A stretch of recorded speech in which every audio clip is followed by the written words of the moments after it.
আসসালামু আলাইকুম।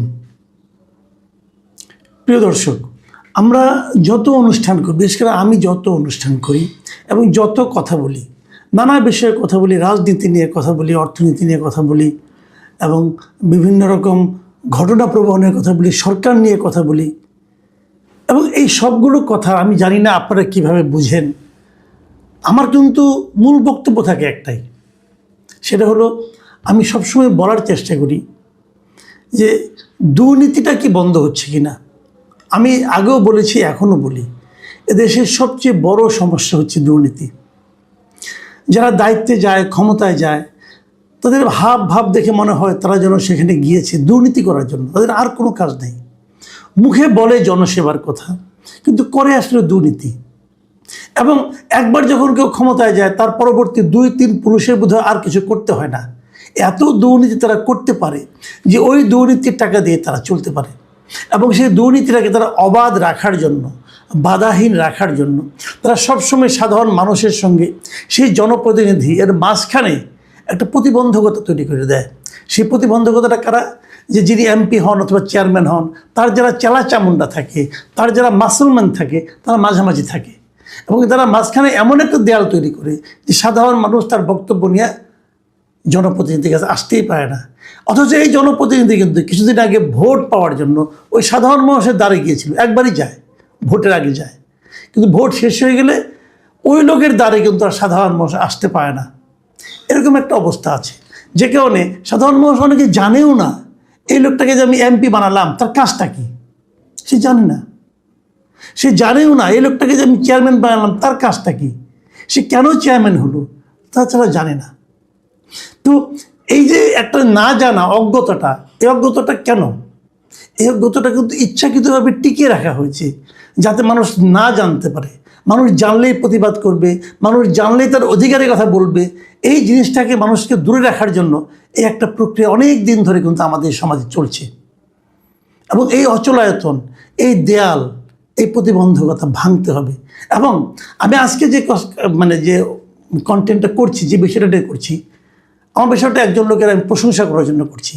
আমার এই অনুষ্ঠান যারা দেখেন তারা জানবেন, আমার অধিকাংশ অনুষ্ঠানই থাকে কোনো না কোনো কিছু সমালোচনা আমি করি। মানে আমাদের চারপাশে না এত অনিয়ম, এত অবিচার, যে ওগুলি নিয়ে আসলে প্রশংসা করার সুযোগও পাই না আমি। তো তার মধ্যে আজকে হঠাৎ করে আমি প্রশংসার জন্য এই অনুষ্ঠানটা করছি।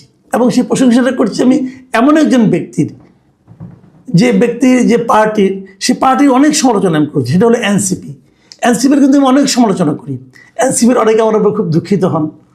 সেই এনসিপির একজন নেতা মিস্টার হাসনাত আবদুল্লাহ, এই হাসনাত আবদুল্লাহকে আমি ব্যক্তিগতভাবে পছন্দ করি, কারণ আমার কাছে তাকে সবসময় খুব আউটস্পোকেন এবং মানে হিপোক্রেসি নাই এই ছেলেটা আমার কাছে মনে হয়। তাকে আউটস্পোকেন মনে হয় এবং আমার ধারণা ওনার মধ্যে হিপোক্রেসিটা নাই। যা বলেন সেটাই করার চেষ্টা করেন। তো উনি গতকালকে একটা ফেসবুকে লাইভে এসেছিলেন। উনি বোধহয় কোনো ক্লাস নেন, এরকম ক্লাসের একটা আবহাওয়ার মতো একটা বোর্ডের সামনে দাঁড়িয়ে উনি লাইভে এসে উনি গত 17 ফেব্রুয়ারি যে শপথ নিয়েছেন এমপি হিসাবে শপথ নেওয়ার পর উনি কি করেছেন এই কয়েকদিনে তার একটা ফিরিস্তি উনি দিয়েছেন। বিশ্বাস করেন, আমি এটা দেখে রীতিমতো অভিভূত হয়ে গেছি। উনি কি করতে পেরেছেন সেটা কিন্তু আমার কাছে ইম্পর্টেন্ট না। আমার কাছে ইম্পর্টেন্ট হলো ওনার ট্রান্সপারেন্সিটা। উনি যে সব খোলামেলা জনগণকে বলছেন, পাবলিককে বলছেন, এবং এই বলার জন্য, এটা দিয়ে একদিনই বলবেন তা না, এটা অব্যাহত রাখার জন্য উনি একটা ফেসবুক পেজ করেছেন, তার নাম দিয়েছেন জবাবদিহিতা। সেই জবাবদিহিতার পেজে উনি বিভিন্ন রকম কর্মকাণ্ডের, উনি যে এই লাইভে যেগুলি দেখিয়েছেন, যে সমস্ত গ্রাফ দেখিয়েছেন, সেই সবগুলি গ্রাফে কিন্তু আমি জবাবদিহিতার পেজে গিয়েছি, ওখানে দেখলাম সবগুলি গ্রাফের উনি দিয়ে দিয়েছেন যে কোন এলাকায় কয়টা উন্নয়ন কর্মকাণ্ড হচ্ছে, কোন এলাকায় কয়টা রাস্তা হচ্ছে, কোন এলাকায় এই রাস্তাগুলো কতটুকু দূরত্ব লেন্থ হবে, এই কাজটা করতে কত টাকা খরচ হবে, এই কাজটা কোন ঠিকাদার করছে, এগুলি বলছেন। এবং বলে তারপরে আবার বলছেন যে আপনারা জনগণ আপনারা বুঝে নেবেন রাস্তা ঠিকঠাক মতো হচ্ছে কিনা। তার মানে যে ঠিকাদার এই কাজটা করবে সেই ঠিকাদারকে উনি ওই এলাকার জনগণের কাছে কিন্তু জবাবদিহি করে দিয়েছেন। আমার কাছে আমি সত্যি বলছি, আমি অভিভূত হয়ে গেছি যে বাংলাদেশে কোনোদিন এমপি যে এই ধরনের একটা আচরণ করতে পারে, এই ধরনের ট্রান্সপারেন্সি শো করতে পারে, দেখাতে পারে যে আমি আসলে কেউ না। উনি বলেছেন যে আমি নির্বাচনের আগে বলেছিলাম যে বিনা পয়সায় ভোট দেবেন এবং বিনা পয়সায় সেবা নেবেন। মানে আপনারা আমাকে ভোট দিয়েছেন, আমি আপনাদের কোনো পয়সা দিইনি। এখন আমি আপনাদেরকে যে সেবাটা দেব, এই সেবাটা আপনি কোনো পয়সা ছাড়াই নেবেন। এই যে কথা বলার সাহস, এটা কিন্তু সাহস লাগে। আপনি আমার কাছ থেকে সেবা নেবেন এবং এই জন্য আমাকে কোনো পয়সা দেবেন না, এই যে বলা, এই যে বলতে পারার যে সাহসটা, দিস ইজ ভেরি ইম্পর্ট্যান্ট। এবং আমি মনে করি এটা আমাদের এমপিদের জন্য একটা খুব জরুরি বিষয় বটে। দেখুন, উনি দেখলে এগুলি বলেছেন তাই না, উনি ব্যাপারটা বুঝিয়েছেন, মানে ডিটেল একদম গ্রাফিক্যালি বুঝিয়েছেন। যখন উন্নয়ন কর্মকাণ্ড হয়, উন্নয়ন কর্মকাণ্ডগুলো কে করে, কারা করে? এই যে roads and highway, LGED, PIO, এদের যে প্রত্যেকটা ডিপার্টমেন্ট আলাদা আলাদা এবং এরা কে কোন কাজটা করে, এটাও কিন্তু উনি সুন্দর করে বুঝিয়ে দিয়েছেন, যাতে নাকি মানুষ বুঝতে পারে যে কোন কাজের জন্য, কোন কাজ হওয়ার জন্য অথবা কোন কাজ না হওয়ার জন্য আমরা কার কাছে যাব, কাকে জিজ্ঞাসা করব, এটা যেন মানুষ বুঝতে পারে। মানে উনি একই সঙ্গে, আমার কাছে যেটা মনে হয়েছে, উনি একই সঙ্গে সমস্ত জনগণকে কিন্তু ওনার সঙ্গে উনি নিয়ে নিয়েছেন। এটা একদম একদম নতুন একটা বিষয়। আমি এর আগে কখনো এরকম দেখিনি। এর আগে কোনো এমপিকে, কোনো সংসদ সদস্যকে এতটা ট্রান্সপারেন্ট হতে আমি আগে দেখিনি। আগে ভাবখানা এমন ছিল কি, এমপি সাহেবের লোক জমিদার টাইপের লোক, উনি আমাদের কিছু দয়া করে দেবেন, সেটা আমরা গ্রহণ করে মুগ্ধ হব। উনি একটা ব্রিজ করে দিবেন, পরে বলবেন না কেন ওখানে আমি ব্রিজ করে দেইনি। আর ওটা তো আপনি ব্রিজ করে দেননি, ওটা তো জনগণের অর্থে, ওটা যে জনগণের পাওনা, প্রাপ্য। আপনি কেবল এটার জবাব দিয়ে দেওয়ার জন্য আপনি কেবল ছিলেন এখানে। এখানে আপনার কোনো ক্রেডিট নাই, আপনি বরং চুরি করেছেন। আপনি চুরি করেছেন, এত কম চুরি করেছেন, এত বেশি চুরি করেছেন, কিন্তু কাজটা জনগণের। এই জনগণের এই ব্রিজটা করে দেওয়ার জন্যই আপনি কিন্তু প্রতিজ্ঞাবদ্ধ জনগণের কাছে। আপনি জনগণের মালিক না, আপনি জনগণের সেবক। ঠিক এই কথাটাই আমি হাসনাত আবদুল্লাহর মুখে উচ্চারিত হতে শুনলাম, যে উনি এখানে সেবা করতে এসেছেন, কিছু নিতে আসেননি। বিশেষ করে আমি কিন্তু এই ইয়াংদের মধ্যে এই ধরনের আচরণে আশা করেছিলাম। এবং হাসনাত আবদুল্লাহ সেটা দেখে দেখেন, একটা কথা আমি বলি, এই যে কাজগুলি করার পাশাপাশি উনি যে জনগণের যে কি জনগণের যে একটা দায়িত্ব আছে, উনি কিন্তু এটাও উল্লেখ করলেন। যেমন রাস্তার পাশে কেউ পুকুর বানায়, পুকুর বানানোর পরে রাস্তাটা এসে পুকুরে পাড় বানায় ফেলায়, তারপরে পুকুরে যখন বর্ষাকাল হয় তখন পুকুরের কারণে রাস্তার ভাঙে, এই যে বিষয়গুলো উনি এটা উল্লেখ দেখেছেন, একদম গ্রাফিক্যালি ছবি এঁকে দেখালেন যে এই মাঝখানে এতটুকু ফাঁকা রাখবেন, তাহলে কিন্তু আপনার দায়ী হবে। এবং নতুন বলছেন আপনার রাস্তা করতে চান, রাস্তা চান, কিন্তু জায়গা ছাড়তে চান না, তা তো হবে না।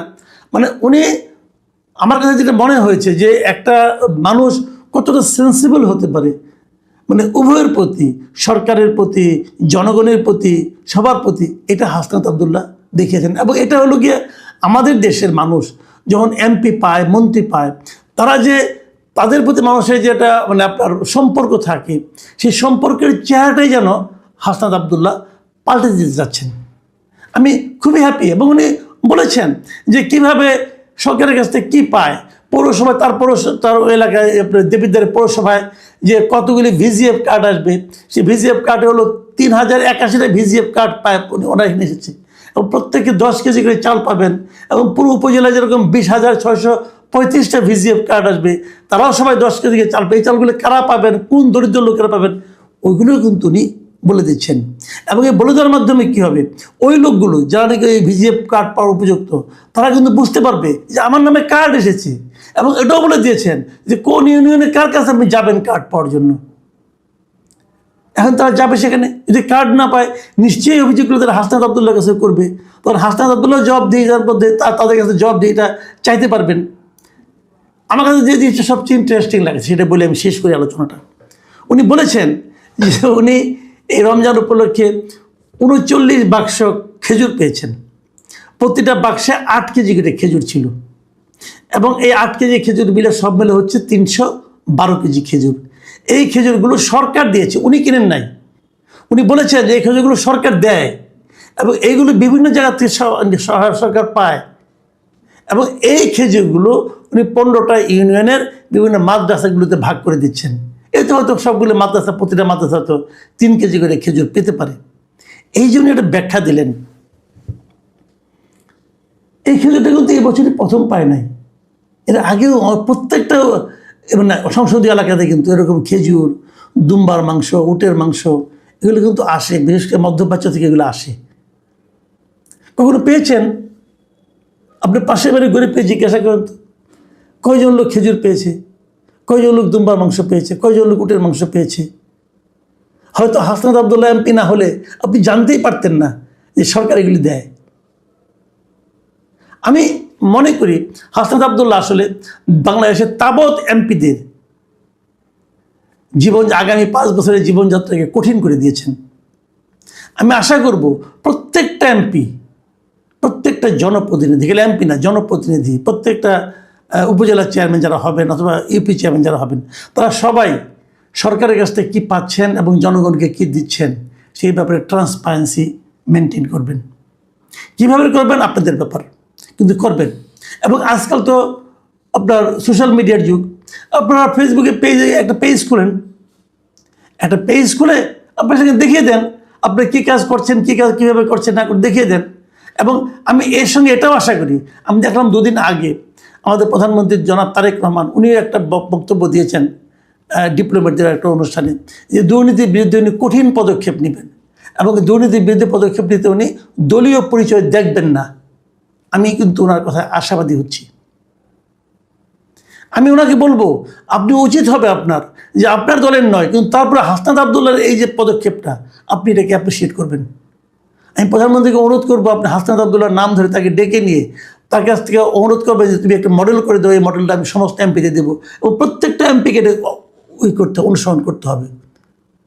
এবং আমি প্রধানমন্ত্রীকে এটাও বলবো, এই জবাবদিহিতার নামে হাসনাত আবদুল্লাহ যেটা করেছে, একটা পেজ করেছে, আপনিও একটা পেজ করুন। সেই পেজ হবে দুর্নীতির বিরুদ্ধে অভিযোগ। আপনি একটা পেজ করেন, দেখবেন কত লোক আপনার কাছে অভিযোগ জানায়, সেটাকে নিয়ে আপনি সঠিকভাবে বিচার করেন এবং সবচেয়ে কঠোর বিচারটা করবেন তাদের, যাদের উপর নাকি এই দুর্নীতি দমনের দায়িত্ব দেওয়া হবে। ধরেন একজন সাধারণ মানুষ চুরি করলো, তার যে শাস্তি হবে, যদি পুলিশ চুরি করে তার শাস্তি তার ডাবল হবে, যদি দুদক চুরি করে তার চাকরি চলে যাবে, কোনো আলোচনা নাই। যদি এভাবে করতে পারেন তাহলে কেবল দুর্নীতিটা মুক্ত হতে পারবে দেশ। তাহলে আপনি যা চান যে দুর্নীতির বিরুদ্ধে কঠোর পদক্ষেপ, দুর্নীতিমুক্ত দেশ, সেটাই করতে পারবেন। আমাদের এখানে কিন্তু এটাই হয় যে ঘুণ পোকার মতো দুর্নীতি কিন্তু আমাদের প্রত্যেকটা ভেতর থেকে খেয়ে দিচ্ছে। এই ঘুণ পোকা বন্ধ না করতে পারলে, দুর্নীতি নামের এই ঘুণ পোকাকে যদি আপনি বন্ধ করতে না পারেন, এদেশের উন্নতি হওয়ার কোনো সম্ভাবনা আমি দেখি না। এবং সেক্ষেত্রে আমি হাসনাত আবদুল্লাহকে স্যালুট করছি যে উনি প্রাথমিক পদক্ষেপটা নিয়ে দেখিয়েছেন যে কিভাবে নিজের ট্রান্সপারেন্সি প্রকাশ করা যায়। আমরা প্রত্যেকটা এমপিকে দেখতে চাই এবং সেই সঙ্গে এটাও বলছি, আমি হাসনাত আবদুল্লাহকেও ফলো করতে চাই। এটা কি হঠাৎ আলোর ঝলকানির মতো একদিন